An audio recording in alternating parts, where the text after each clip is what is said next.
कई दिनों से रिपोर्ट्स घूम रही थीं कि इंडिया सरकार स्मार्टफोन कंपनी से उनका सोर्स कोड मांगने वाली है।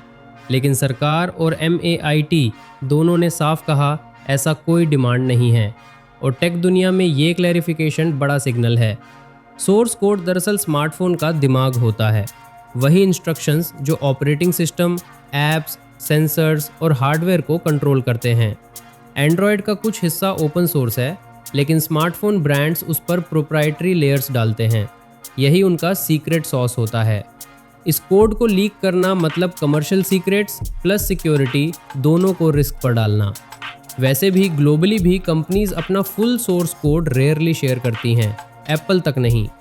डिफेंस या हाईली कंट्रोल्ड साइबर एनवायरनमेंट्स में लिमिटेड शेयरिंग होती है, वो भी स्ट्रिक्ट एग्रीमेंट्स पर। इंडिया में भी कोई ऐसा कानून नहीं है जो प्राइवेट फर्म्स को सोर्स कोड पब्लिक करने के लिए फोर्स करे। पहले टेलीकॉम सिक्योरिटी स्टैंडर्ड्स में इट्सार नाम का फ्रेमवर्क आया था, जिसमें सोर्स कोड डिस्क्लोजर का जिक्र था, लेकिन 2025 में वो क्लॉज हटा दिया गया।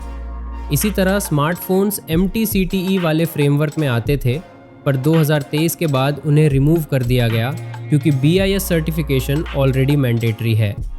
अब cyber security oversight consultative plus non intrusive model पर चल रहा है, यानी गवर्नमेंट सिर्फ इंटरनल सिक्योरिटी रिपोर्ट्स देख सकती है, IP शेयर नहीं करना पड़ेगा। इससे 3 चीज़ों का बैलेंस बनता है: cyber security, ease of doing business और intellectual property protection. Big picture में एक ट्रेंड दिख रहा है, इंडिया ग्लोबल नॉर्म्स के साथ अलाइन हो रहा है, जहां गवर्नमेंट्स सर्वेलेंस या कंट्रोल नहीं बल्कि ट्रस्ट प्लस कंप्लायंस आर्किटेक्चर पर चल रही है। टेक डिप्लोमेसी में यही करेंसी है।